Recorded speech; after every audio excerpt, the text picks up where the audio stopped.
So, once again, good evening, everyone, and thank you so much for your patience. I see a lot of people have already joined, and I think as and when people will join further, we'll continue this discussion. But let's start the session today. Today is the webinar on the earnings season, and this is the last webinar for this month of September. We started doing webinars on the beginning of this month, which was 2nd September, and we made sure that every single day of trading is followed by a webinar. And the whole idea of conducting this session is to make you more and more aware about the investment concepts, make you more aware about how the financial markets work, and at the same time understanding those intricate areas which are significant when you're taking an investment decision, but there will always be a consultant to give you guidance on it. It's not something which you definitely need to know and or have to study. I think one common myth which we have popped out here in last 21 days while we have conducted these sessions one-on-one is that you don't really need to have a certification uh, to choose what investments you have to get into. You need to be informed. You need to have an information about it, but those informations can be obtained without paying a lot of money. And the purpose of doing webinars free of cost is to give you an idea that how you can get this information and how you can apply to it.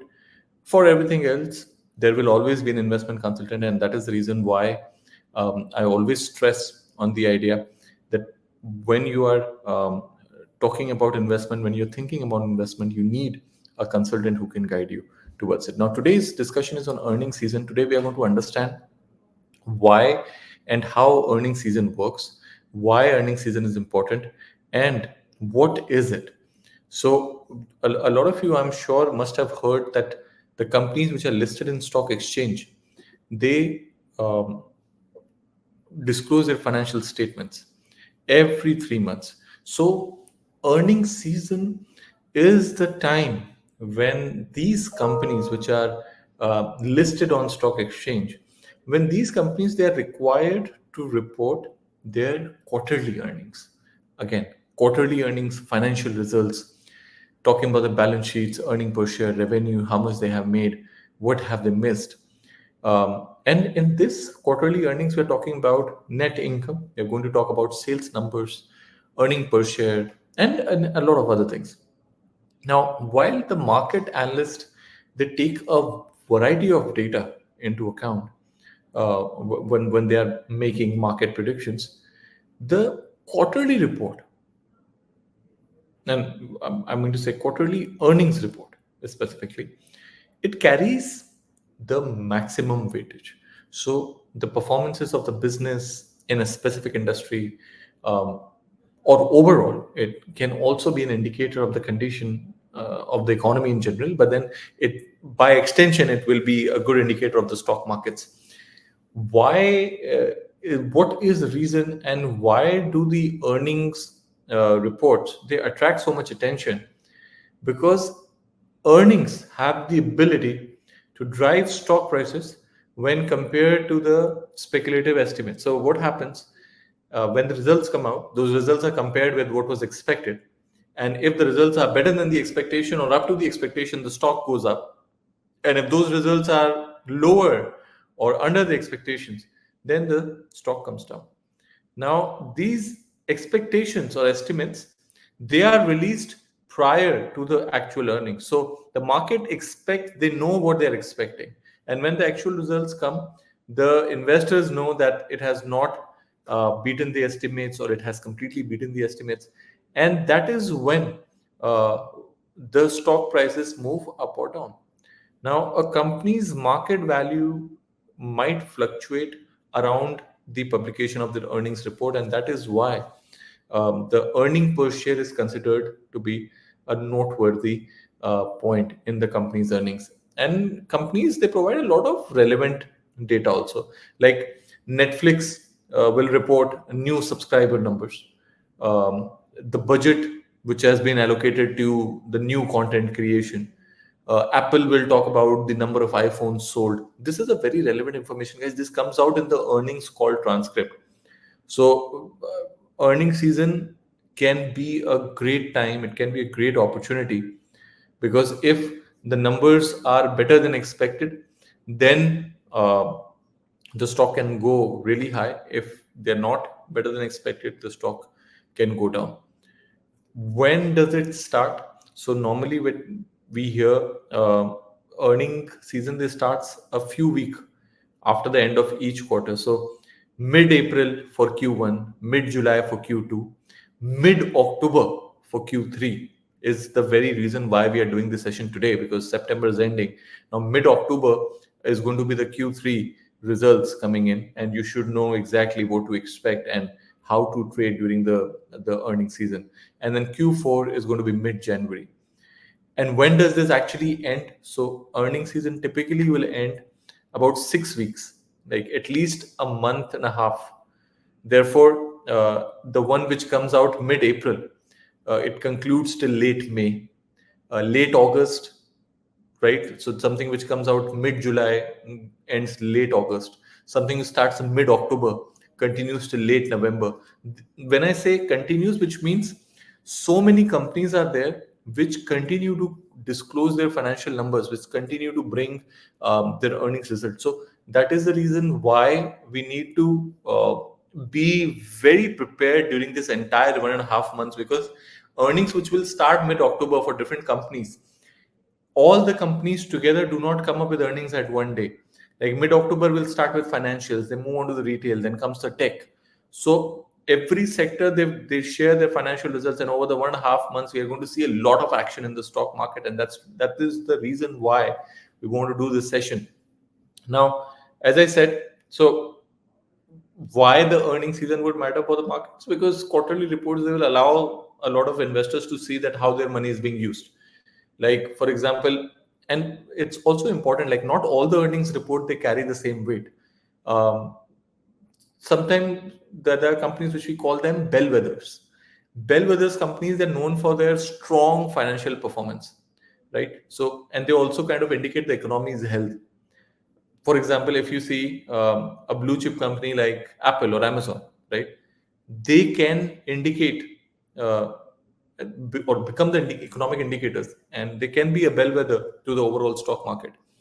So we need to understand that how the earning seasons are to be interpreted, how the earning seasons, or what is the expectation of the earning season. Like for example, sometimes the success of banks, if all the bank have come up with good results, and tech companies, for example, they have come up with good results, it indicates a strong economic growth. So if your financials and tech sector, they're performing well, their earnings are coming good, better than expectations, that indicates a very strong economic growth. Corporate health seems to be stronger, right? That can lead to higher stock prices in investment activity.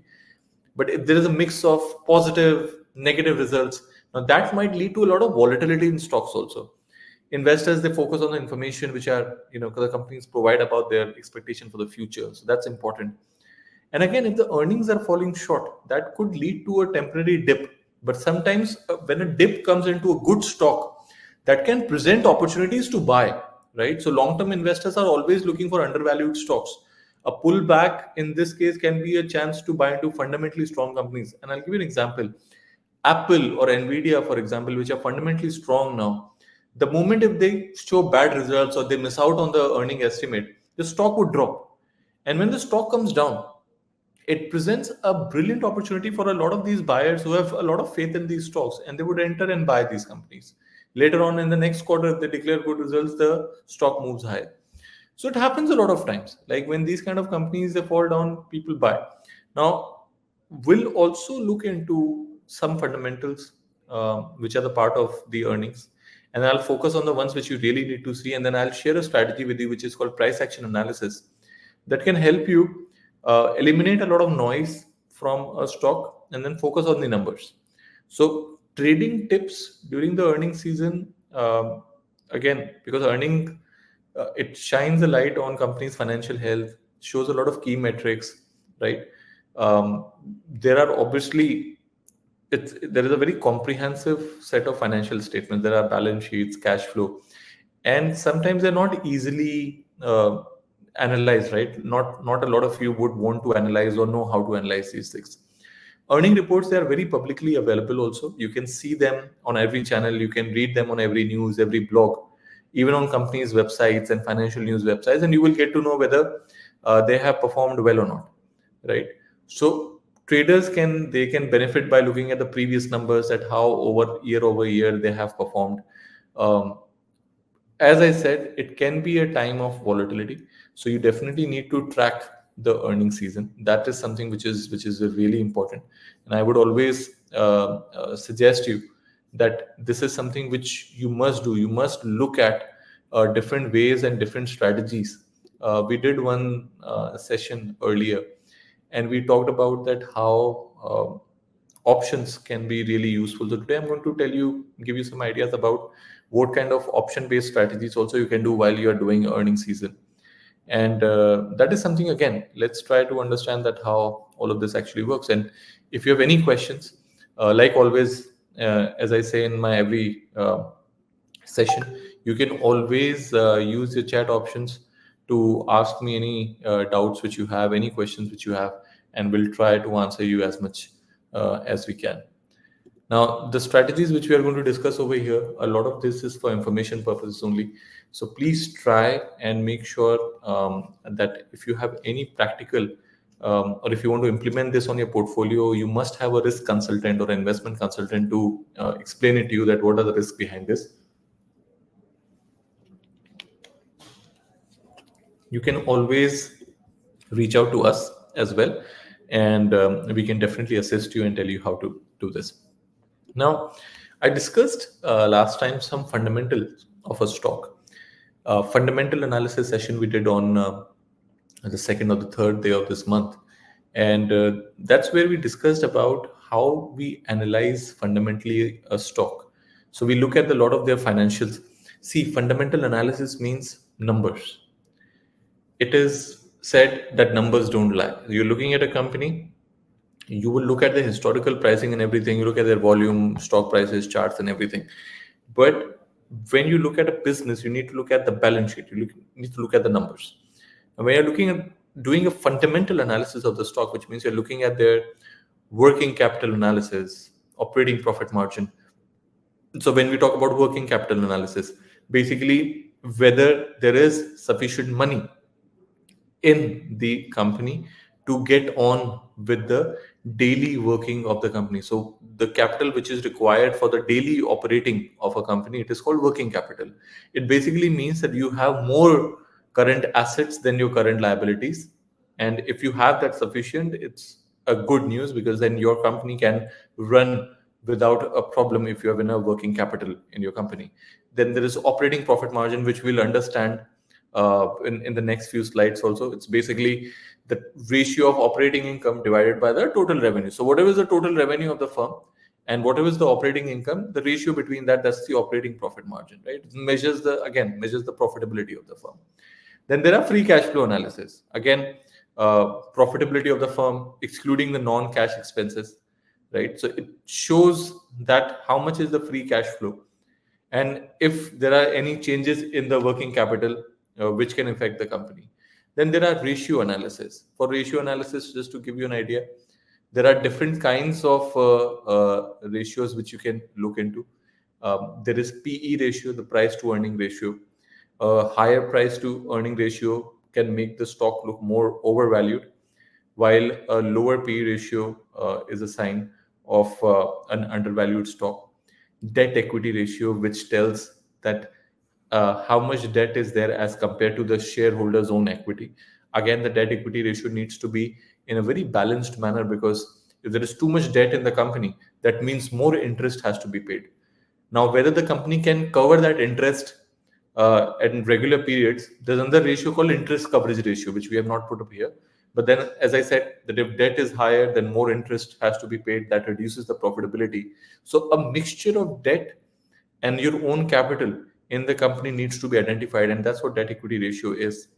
Then there's one of the most important thing, earning per share. which is obtained by dividing the net profit of the company with the number of outstanding shares.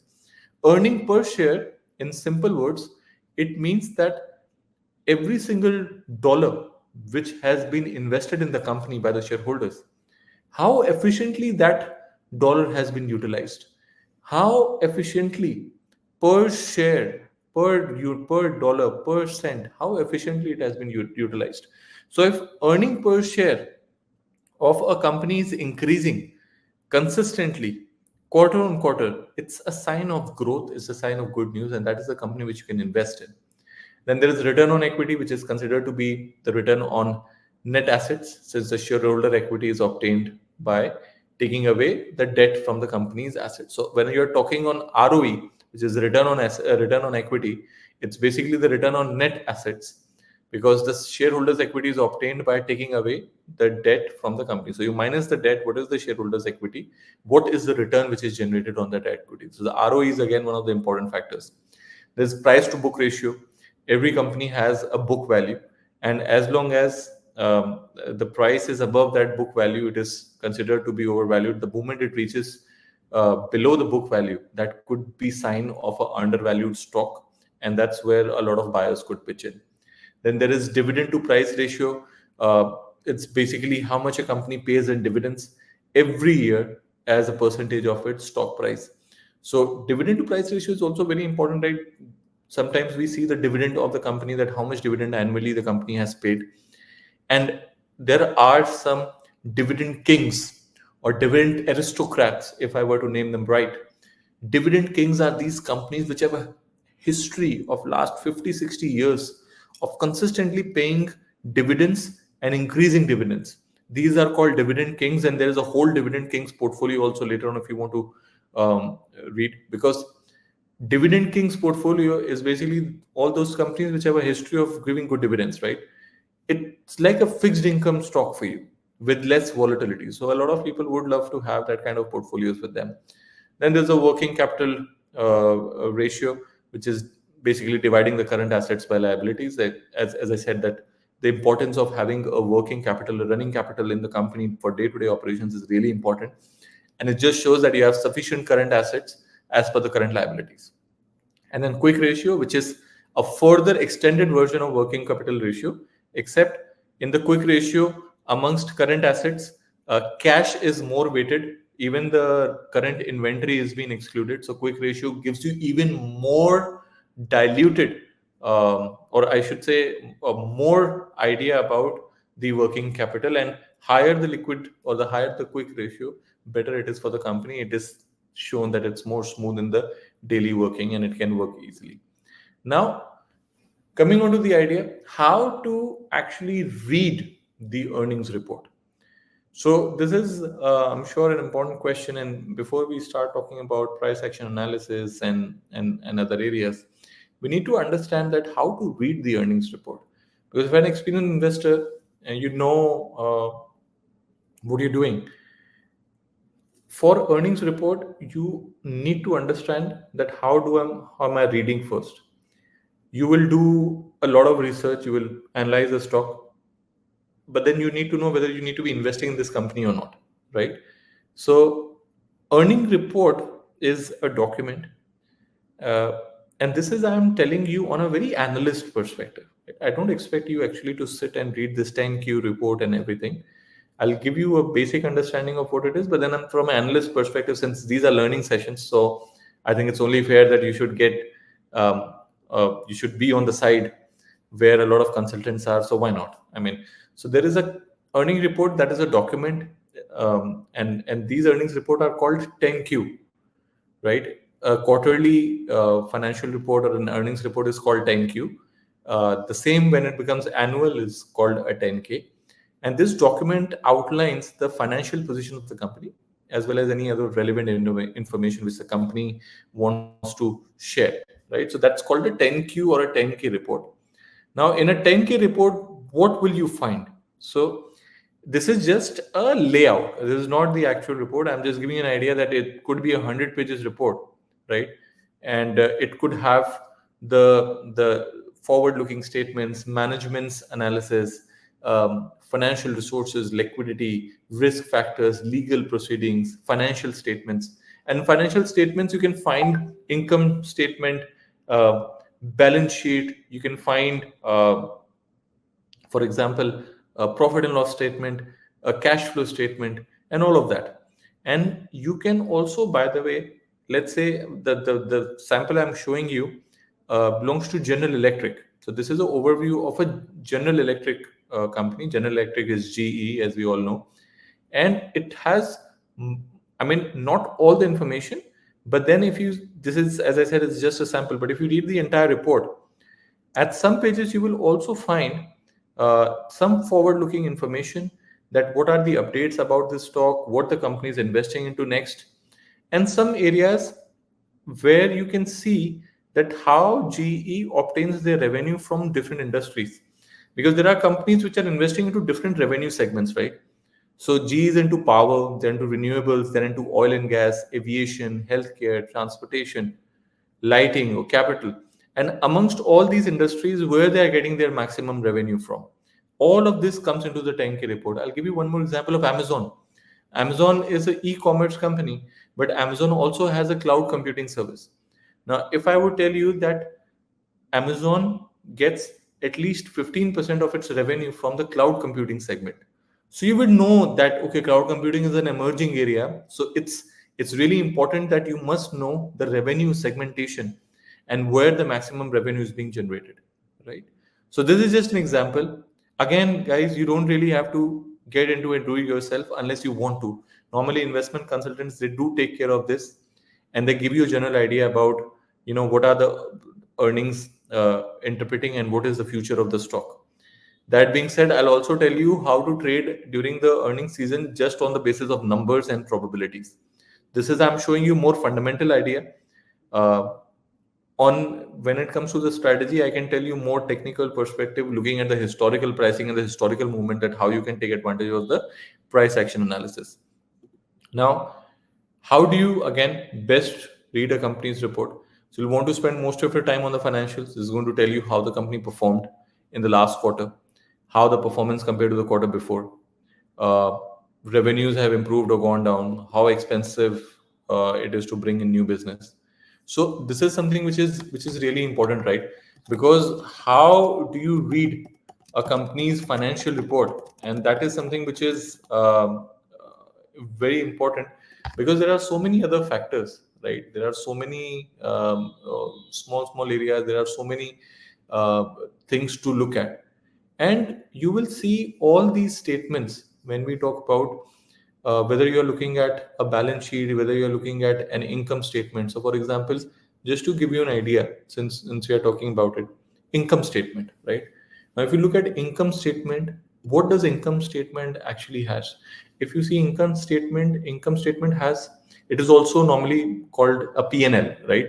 So if you look at income statement, you're basically trying to identify profit and loss. What does it summarizes? Basically, revenue, gain, right? Expenses, loss, which has happened across.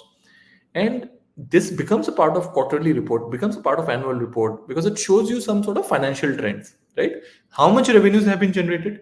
What is revenue? Revenue is basically the amount of money which a business is taking in. Expenses is the amount of money which business is spending, and you find that in income statement. In income statement, you will also find something called a cost of goods sold, right? So this is something which is really important. Now, as I said, income statement, you will see revenue, expenses. This is a very abbreviated form of what I'm telling you, but to give you a fair idea, you will find revenue, expenses, you will find gross profit, you will find operating income, you will find income before taxes, earning per share, depreciation, earning before interest and taxes. A lot of these things which you find already in the income statement, right? Then if you see total revenue, cost of sales, gross margin, as I said, all of these things. Now, this is just a layout of what a financial report would look like. So if you see net income from 2019, 2020, so 3 months ended, 6 months ended. So if you see 3 months ended 2019, Apple net income 11,560, 11,249. So 2019 to 2020, it has reduced, right? Similarly, if you see total comprehensive income, it was more in 2019, it was less in 2020, right? Similarly, this is 3 months, this is 6 months. Both shows there is a decline. And this is how normally they show the income statement also. Total revenue. Now, see, as I said, how much the segmented revenue works. If you're looking at Apple, so total revenue is how much the company did in sales, right? Now, they say it's not the best indicator of the company's success because uh, it doesn't account for the cost of getting those sales. So you're just looking at the revenue right now. You're not looking at the expenses. You look at the revenue, you need to look at the expenses, then you need to look at the gross profit, net profit, and all of these. But this is, I'm giving you one example. Like, let's say Apple increased the revenue and made a lot of revenue. A lot of revenue comes from the iPhone sales. After that, something from iPad, then from Mac, then from App Store services, then other products like AirPods and iWatch and everything. So this is the total revenue. Previous was 78 billion, now is 88 billion. Where this maximum revenue is coming from? All of this is important because if I know that maximum revenue of Apple is coming from iPhone sales, if the next iPhone is flop, then most of the time stock will fall because we know that maximum revenue comes from iPhone sales and this iPhone is a flop. So we can expect weaker sales in the next quarter, and that's what brings the price of the stock down. Sometimes even during these product launches it happen. So total revenue is an important segment, right?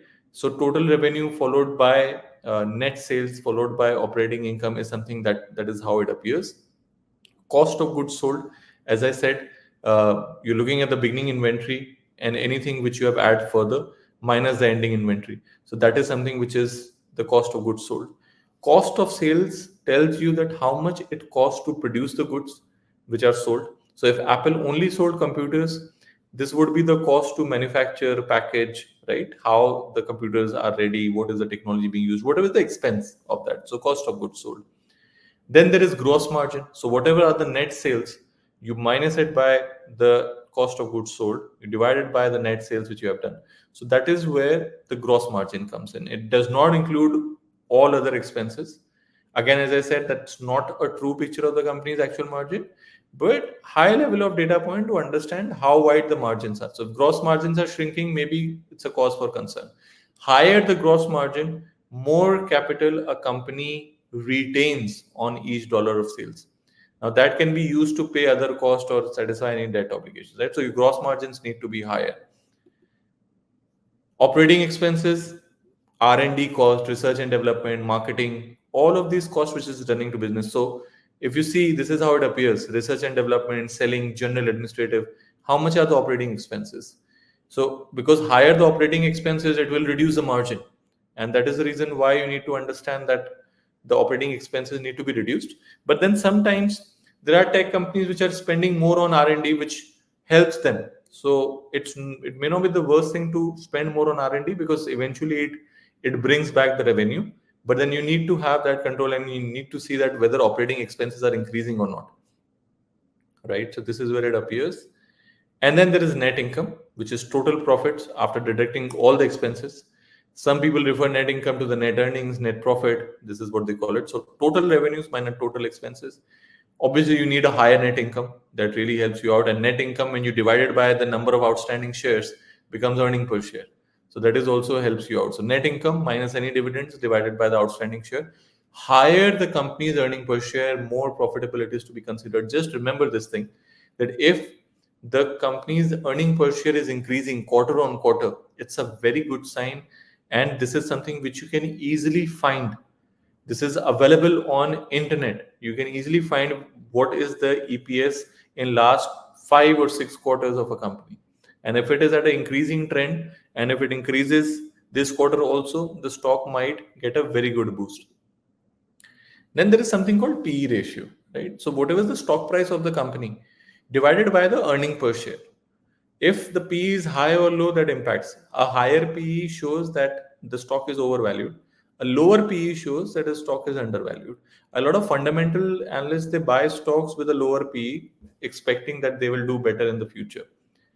Now coming back to the earnings season and how to interpret this. So you have to see three things when you're looking at the earnings season. Now all of these fundamentals which I told you, eventually it all comes to the point that how you see an earning news, and the way you need to see an earning news has to be through three ways. One is you need to see the EPS, which is earning per share. Second is you need to see the revenue. So analysts, they expect earning per share, they make an estimate of it, then they make an estimate of revenue. These two things. Forward outlook is what the company tells, and sometimes it is compared to what analyst has expected. So to give you an example, if Apple shared the earning per share, that our earning per share is 80 cents, for example, and the market estimated 75 cents. So Apple outperformed, beat the estimates. That's a good news. Similarly, revenue, if they expected 80 billion and Apple shows 85 billion or 82 billion, Apple again beat the estimates. But in the forward outlook, if Apple tells that next quarter our iPhone sales are expected to slow down because of the lack of availability of semiconductors, and that is why we are going to be producing less iPhones. Now, that is what the market was not expecting. Now, that might hamper the stock in a negative manner, because while the earning per share and revenue for this quarter has been well, the next quarter outlook is gloomy, and that's what pushes the stock down, and that is where the investors will start. So you see how these three things are really, really important. When you're looking at the stock earnings, you need to see these two, and then this third thing, which is your forward outlook, right? What is the impact of earning season? Now the point is, what is the impact of earning season and how to use the price action analysis? There are different strategies, guys, for earning season. Sometimes it happens that when a earning is about to come, a lot of people they use different ways to do take strategies. Now traders, sometimes they can use option strategies also to hedge. Those who are not aware about options, we did one session on options based trading, and I can again conduct a one-on-one session for you. So um, to give you an idea, options allows the buyer of the option to have the right to buy at the given price, at a predetermined price, if the trade goes in their favor. And if it does not, then the buyer of the option has the privilege to abandon the contract if things do not go in his manner. And to get this privilege, he pays a, a sort of insurance fee, which is called premium, that if the trade does not go in my favor, I would just abandon this contract and not execute it at all. But in case if it does, then I would abandon it, then I would execute it. And the other party is obligated to fulfill the contract. So if I am the buyer of the option and there's a seller of the option, if the price does go in my favor, I would want to execute that buy. But if it does not go in my favor, then I'm not obligated to buy at a lower price, so at a higher price. So I abandon that contract, and that privilege I have got because I have paid a premium, an insurance fee to the seller, and the seller comes under obligation to execute the option. Again, as I said, that once we sit together and I can throw some more light on how options work. But a lot of traders, they're using the option to hedge or reduce the exposure to the existing trades before the earnings. So if you are already buy on a stock and earnings are expected to come, I'll give you an example. Let's say if you as a trader, let's say you have a buy position on Apple stocks, right? And you expect that stock is going to be volatile, but more on the downside if the earnings come. So what you can do as an investor, you can purchase a put option, right, which will give you a right to sell the stock in case sell the stock at a higher price in case if the stock drops down. That is called the put option, right? So if the stock were to decline in the value, put options value will increase. So it kind of works as an insurance for you, right? Now, in addition to buying and selling basic call and put options, there are a number of option strategies which can be implemented. Sometimes more option legs are attached to it. So sometimes what happens, there is a spread strategy that can like it can help you to profit from the volatility in the actual stock. So it's called bull call or bear call spread or bull put spread or bear put spread. And there are different kinds of strategies which can be put. The idea is that you can actually limit the volatility in a stock which can arise due to the earnings, because during the earnings the stock becomes really volatile. If we get some time, we'll definitely show you the live chart of how previous quarter some of the stocks have shown earnings and what has happened after that. So we can definitely talk about that. Second is something called price action analysis. Now, price action analysis, it's a very good strategy, and it helps you to actually eliminate some of the noise from the market, and you just look at the historical prices.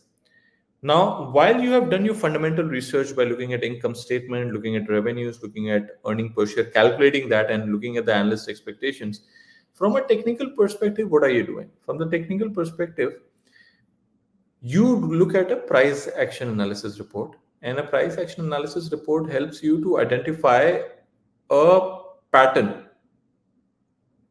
Let's say this October is going to be Q3 earnings.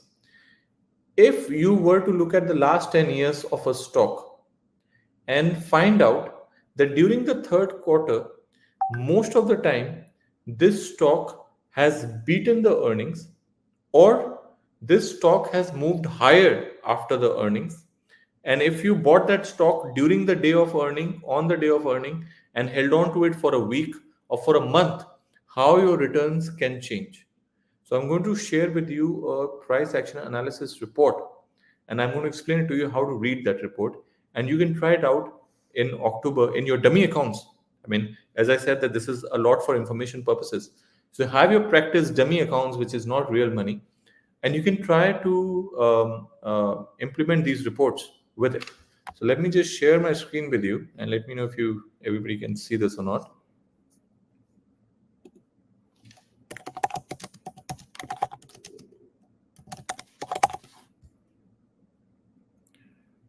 Price action.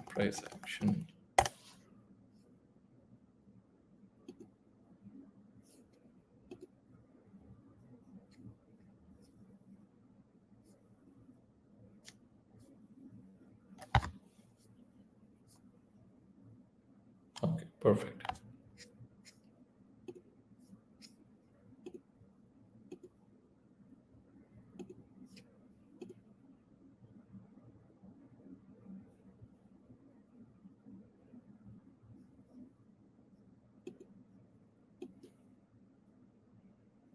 Okay, now I hope everybody can see the PDF which I have shared here.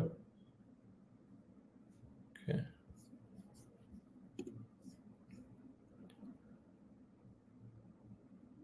Guys, if you can see my PDF clearly, if you want me to zoom in, I can, but um, write it down if you can see this properly, or if you want me to zoom in a bit so I can do that. I just want to make sure that everybody can see these numbers. Is it visible to everyone? Just use the chat options to let me know if you can, or if you want me to zoom this a bit, I can actually use my tab to zoom in so that can see the numbers more clearly, because it's clear on my screen, but I just want to make sure that you can see it too. Anyone, if you're not able to see this, please let me know.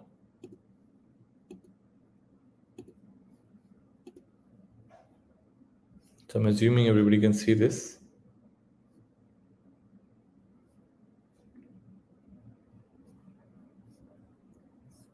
Okay, I'm still going to zoom a little bit, so I just want to make sure that you easily understand that how this works. I'm just going to zoom in here.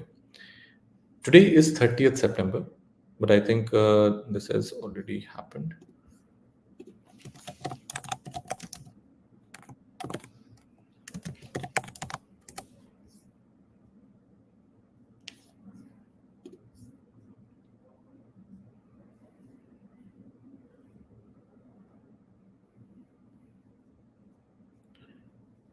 Okay, so let's understand that how the price action analysis work.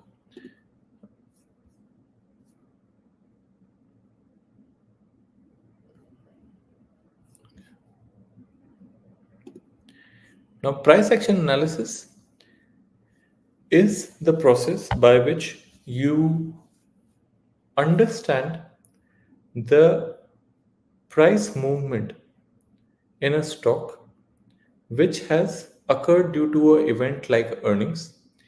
And when you do that, you go back at least 10 years, in last 10 years, how in last 10 years in the same quarter this stock has moved after the earnings have been declared, right? So for example, tomorrow is 1st October, okay? 1st October, there is stock which is called Paychecks, okay? Last price when this report was being made on 27th, the price was $133. The target price which Bloomberg has put is 125. It's lower than what they've expected. UAE time before market. So earnings come out either before market or after the market hours. So once the stock market closes, you can see the earnings then, or once the before the market opens, you can see it then. Now, Paychecks is going to show earnings tomorrow, the financial results tomorrow, before the market. Probability of an up move. Now that's really important. In last 10 years in Q3, whenever the earnings have come out, what is the probability of an up move? Does not matter whether it has beaten the estimates or not. Looking at the historical, the probability of an up move is around 58.5%, more or less half and half, right? 1 day implied move. Implied move, guys, implied move means a movement which happens due to an event, right? So 1 day implied move is 4.3%, which means after the earnings are declared, this stock has the potential to move up or down around 4.5%. So now this gives you an idea that what you are dealing with, right? Now all different companies have different times of result declaring. So October, which is Q3 for some of the companies, for this company it is Q1. So they're reporting quarter for Q1. And this is not really that important, but our data will be analyzed accordingly for the last 10 years. Now here comes the first important thing. T. T means on the day of the earnings, when the stock shows their financial results, on the day of earnings, what is the average move after the announcement? Once again, what is the average move after the announcement? Up or down? It does not matter up or down. Percentage movement.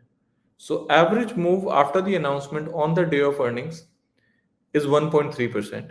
The stock can move after the earnings.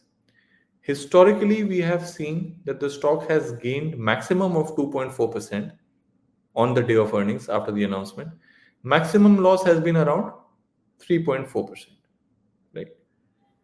But if you look at the stock on the day of earnings and a week after that, average movement from the day till the week for 7 days, the movement on an average is around 3.9%.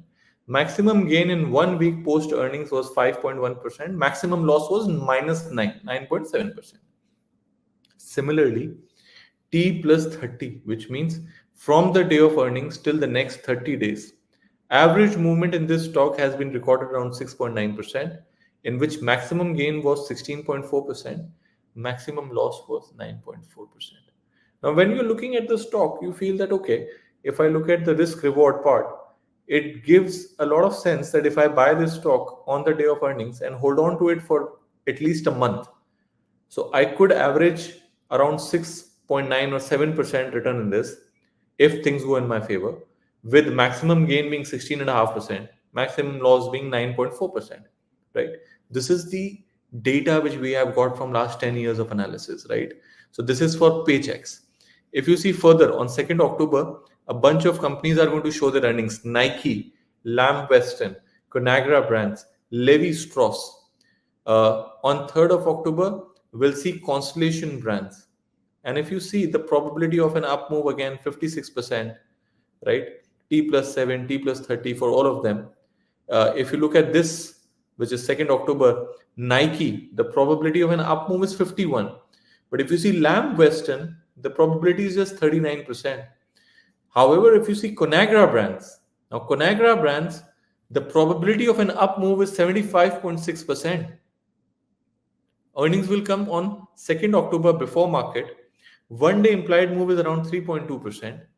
On the day of earnings, average movement happens around 1.5. Maximum gain which we have observed is 3%. Maximum loss on the day of earnings we have observed is around 2.3. Weekly average movement after the earnings till 7 days 4.3. Maximum gain observed 6.7. Maximum loss 7.6. Till the month after the day of earnings, till the whole month, the numbers are recorded. Average movement has happened around 5%, while historical gain is 8 and maximum loss we have observed is 10. If you see the stock Levi Strauss, for example, Levi Strauss and company, probability of an up move is very less, 29%. But if you see the last bit, T plus 30, while on an average movement expected is 12.5 over the month in which the earnings are going to come for the next 1 month, and historical gain has been observed around 23.6, while the maximum loss is 10.2%.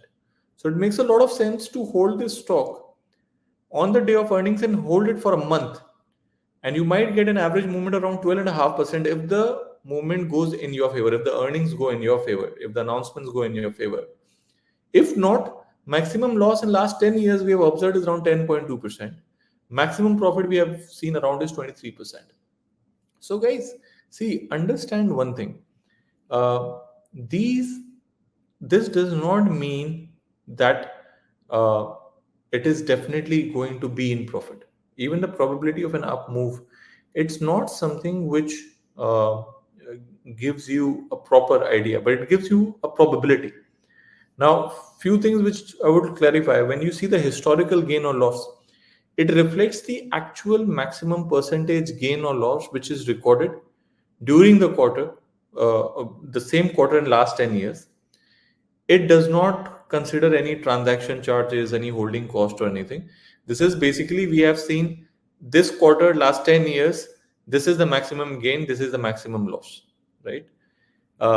When you're looking at T plus 7, T plus 30, it reflects the date of earnings announcement, 7 days after the earnings, 30 days after the earnings, the date of the announcement. So when you see T means the day of the earnings, T plus 7, 7 days after the earnings, T plus 30, 30 days after the earnings. So 30 days after the earnings, during that period, we have seen an average movement around 6.6%, right? 1 day implied move, it basically represents the percentage change in the price around the next earnings date. And then last price as and when the report was prepared. So this is something, guys, this is a very important piece of information, because we are not just making price action analysis for 1 or 2 stocks. Right now, the month is over.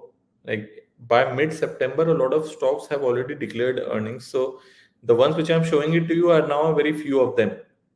But that being said, now in October, we are entering into a new month of earnings. So mid-October, you will start seeing a lot of volatility happening in the stock markets, because that is how it happens in earnings. Let me give you, before I leave, let me show you something here on the live platform, that how some of these stocks have actually moved during the earnings season, especially the tech companies that move really wild, Amazon and Nvidias and Teslas, because of their stellar results. Let me just show this to you.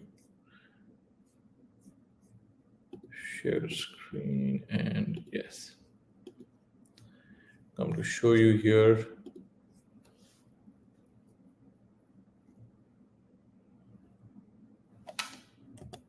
Say Amazon, it's down today by 1.5%.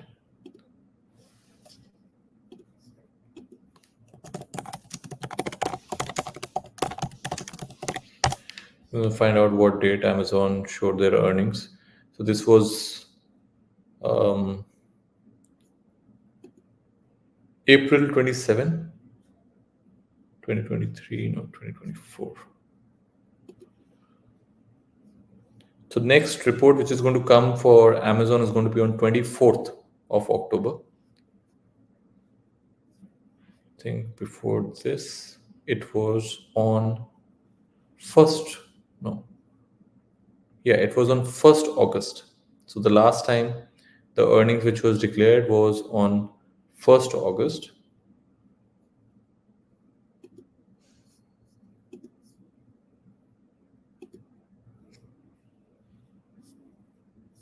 And guys, I'm also going to show you a few things here. I'm going to share exactly how the Amazon quarter results appear over here. So let me first show you how Amazon moved on 1st August before I show you how the quarterly results appear.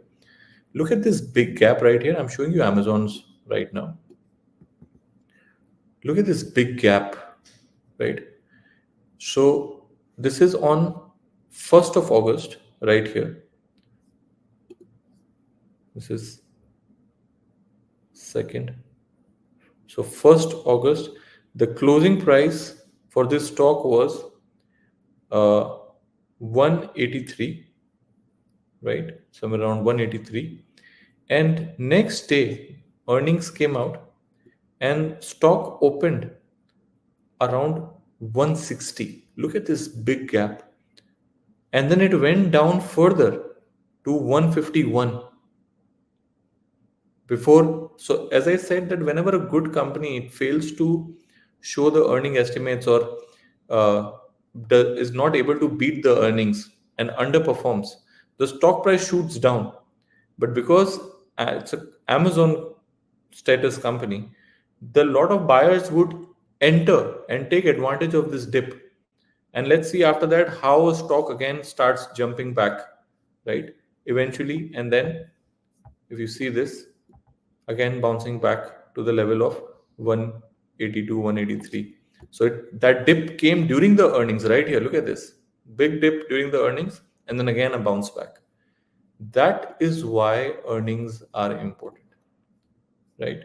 Hope this is clear. Then if you see any earnings, any stock, you'll see their chart and you see on the day of earnings if there is a big earning surprise, positive or negative, you will see a big gap in that chart. You will see a lot of movement happening in that chart. I'm going to show you a small description of how a report looks like, what an earnings report would look like. Obviously, you will not be reading everything, but then let's say, for example, if you are able to have a look at it, I'm just sharing. Okay, look at this tab. Amazon.com announces second quarter results. 1st August 2024.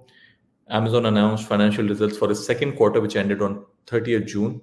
Now, let's understand this report. They are showing you everything. This is a very important piece of information, guys, before I leave the session today.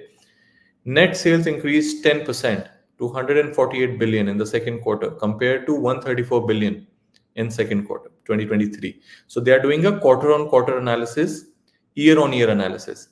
So second quarter 2024 versus second quarter 2023, net sales have increased, right, by 10%, excluding the $1 billion unfavorable impact from year-over-year changes. Okay. North American segment sales increased 9% year-over-year to 90 billion. International segment increased 7% year-over-year. AWS segment, which is American Web Services segment, this is, guys, revenue segmentation, that where the maximum revenue is coming from and how much it is increasing. AWS segment sales increased by 19% year-over-year to 26 billion. Amazon Web Services, which is the cloud computing segment of Amazon, has shown 19% increase year-on-year in the revenue segmentation. Operating income increased 14 billion. Net income increased 13.5 billion, right? Operating cash flow increased 75%. Free cash flow increased to 53 billion. Now, here, if you see Andy Jassy, who's the Amazon president and CEO, we are continuing to make progress on a number of dimensions, but perhaps none more so than the continued re-acceleration in AWS growth, which is the web services. As companies continue to modernize their infrastructure and move to the cloud, while also leveraging new generative AI opportunities, AWS continues to be customers' top choice as we have a much broader functionality. So this is where they are telling that They are getting into AI. They are making their cloud computing segment more stronger, right? Waiting for the most capable Gen AI assistant for not just for coding, but also for software development. These kind of statements are also there in this kind of forms. Other highlights since the company's last earnings announcement: 10th Prime Day, the biggest Prime Day shopping event, delivered to Prime members fastest speeds in the first half of the year, expand selection including brands like Aeropostale, Bumble and Mumble, and Kiehl's, announced the US Prime members can enjoy a Grubhub Plus membership. So these are some highlights which they have done before, after the previous earnings came out. Shared that companies like AXA, DoDash, Nasdaq, Rocket Insurance, Thomson Reuters, new applications built on Bedrock, which is their cloud computing segment right here, replaced 95% of plastic airflows in Amazon's delivery packaging in North America with paper filler, right? Then there's the financial guidance. So forward-looking statement reflects Amazon as for 1st August are subject to substantial uncertainty. Our results are unpredictable, may be materially affected by many factors such as fluctuations in foreign exchange rates, change in geopolitical conditions, etc., which they have put a guidance. 3rd quarter guidance, which is now the upcoming quarter. Net sales are expected to be between this and this. Operating is expected to be between this and this. Guidance assumes other things and no additional business acquisitions. Then a conference calls comes out. Then there are some forward-looking statements here, right? And then see, the numbers are already given over here. You're looking at the latest data, which was as per the 2nd quarter. You can see operating activities, net income, inventories, investing activities. So this is the cash flow statement, right? Now look at net product sales, total net sales. In 2023, it was 134. Now it is 147. Like last quarter increased. Cost of sales also increased. Tech and infrastructure, operating expense, if you see, have reduced as compared to before. So a lot of these numbers already come out. This is a comprehensive income statement as I was showing you the layout.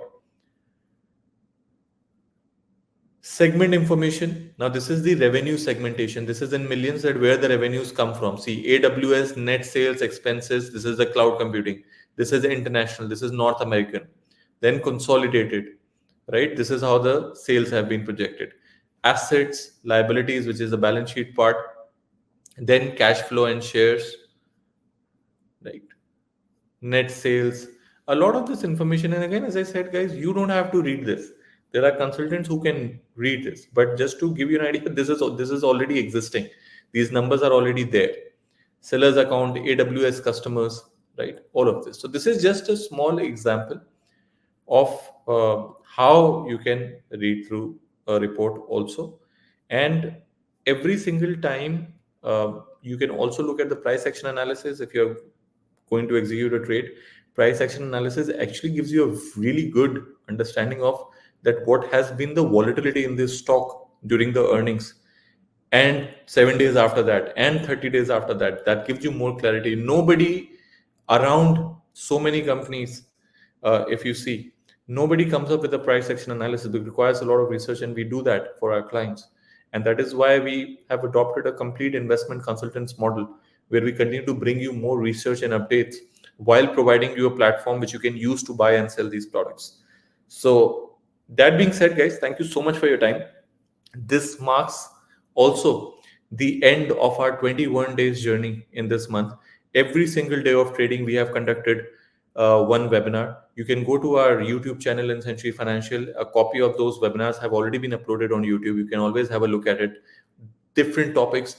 We started with financial literacy. We moved on to fundamental analysis, technical analysis, understanding economic events, understanding options trading, value investing, impact of US elections on your portfolio, talking about advanced technical analysis.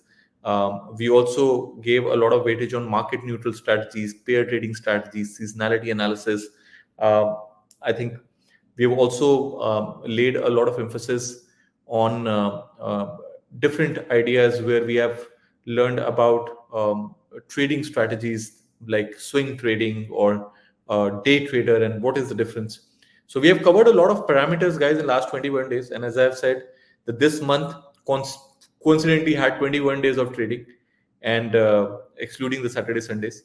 And those 21 days of trading, we did 21 webinars. and it takes 21 days to form a habit.